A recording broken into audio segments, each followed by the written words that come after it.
Cavalcade of Kings. George the Fourth.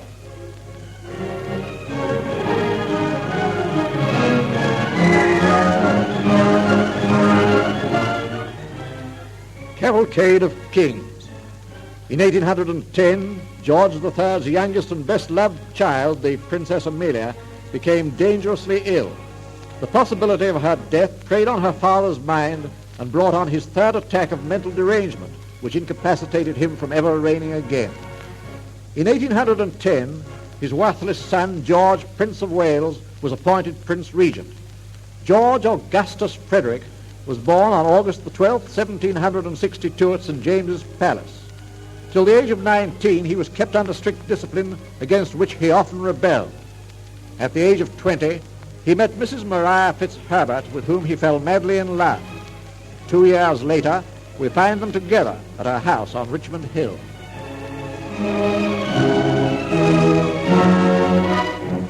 I love you, Maria. Ever since I first saw you that night at the opera, you've been in my thoughts night and day. I can't get you out of my mind. Won't you try and return some of the deep and lasting affection I bear you? Your Royal Highness, please let's not discuss the subject again. You must be content with my friendship. If that does not suffice, then we must part. I'll never let you go, never. You're the one woman in the world for me. I need you. My whole happiness depends upon you. As it once depended upon Mrs. Robinson and the many others who have found favor in your royal eyes, only to be cast aside when you've grown tired of them. Oh, I assure you, Highness, I've no intention of joining the long procession of the prince's lighter loves. Maria, my feelings towards you are different. Don't you understand?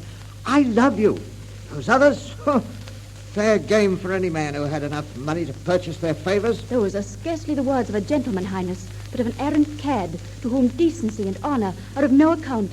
Will you please go? Oh, Maria, don't send me away. I'll apologize. I'll do anything. Give up everything. If only you'll try to love me a little in return. If I thought you were sincere, but... Oh, what's the use? The state would never sanction our marriage, even if you desired it. I am a Roman Catholic, and my religion will always be a barrier between us when it comes to a question of marriage. And I will not lower my standard by consenting to share an unconventional union with you. The role of the prince's mistress does not appeal to me. Your mind has been poisoned against me. You've listened to the lies and the scandalmongers and their wagging tongues. Oh, Maria, Maria, if only you knew how much I love you and how bitterly you have wounded me tonight. Highness, I want to believe in you. I want to love you in return, but my heart tells me you're not sincere. Please go now. Let me think this out for myself. It's so big, and if you really are in earnest and truly love me, so sacred. Very well, my darling. I'll leave you now. But before I go, I want to tell you again that I love you truly and sincerely. Think of those words when you go to sleep. Dream about them. I mean them. Good night. Good night.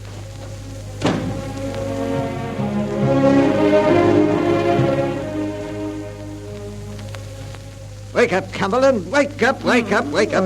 What's that? Oh, 1,000 pardons, Highness. I must have dozed off to sleep in the carriage whilst waiting for you.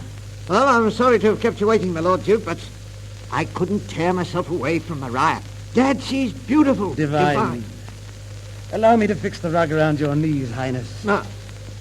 Thank you. Drive to White's Club. Yes, Your Highness. Ah, that woman's in my blood, Cumberland. I'll have her by fair means or foul. I trust the lady was more amenable tonight, Highness.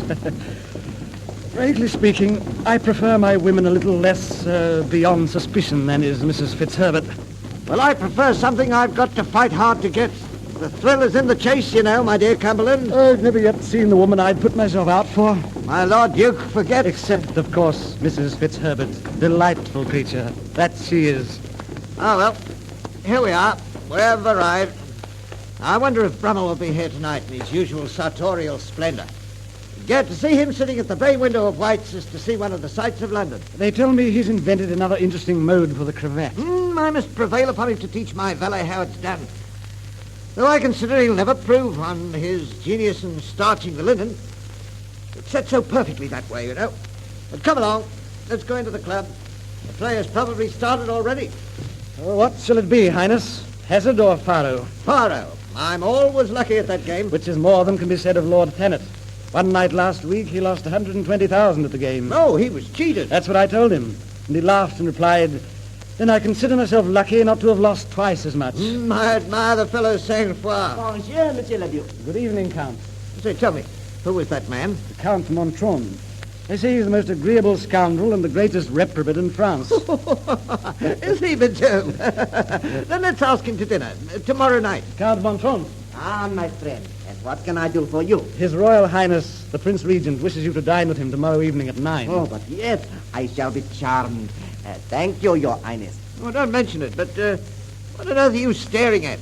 Your Highness, I am always puzzled as to whether my friend, Monsieur le Duc, have 3 legs or 3 swords. They all seem to hang so close together and are of the same thickness. The same thickness. Begad, sir, I agree with you. You'll have to pad your legs, Cumberland. I shall be delighted to follow your royal example, Highness.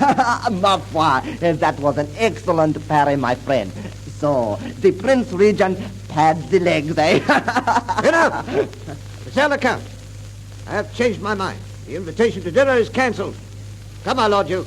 Let us proceed to the card room.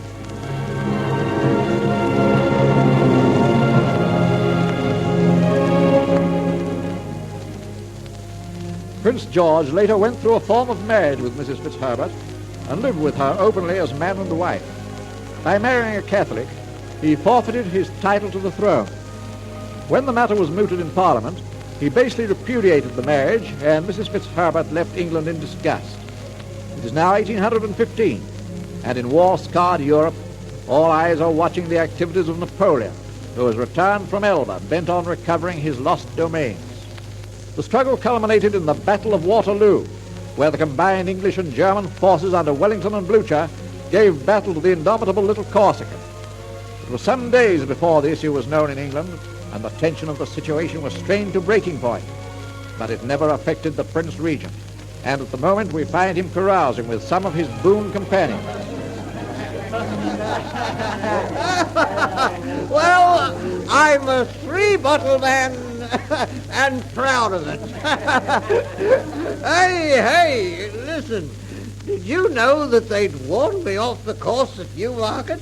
Yes, warned me off the race course.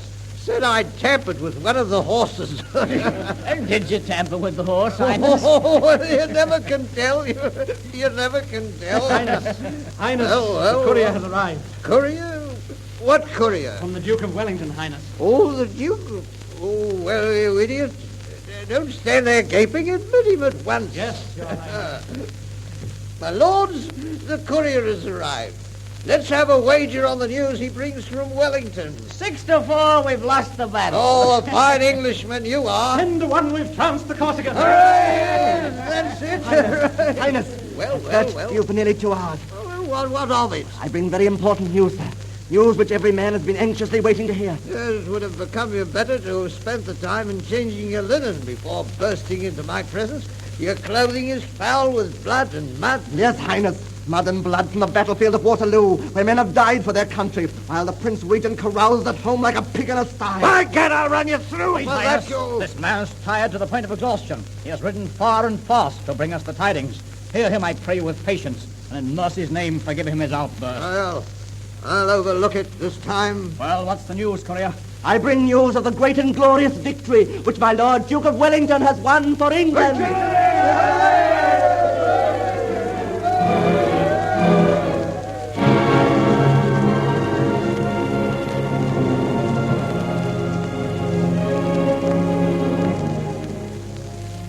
In 1820, George III died, and his wretched son succeeded him on the throne as George IV of England. His coronation took place on July the 19th, 1821, and his wife, Princess Caroline of Brunswick, whom he had married in 1795 and whom he had always treated abominably, died a month later. It is now 1830, and George IV is dying of dropsy. The Bishop of Chichester is standing at his bedside.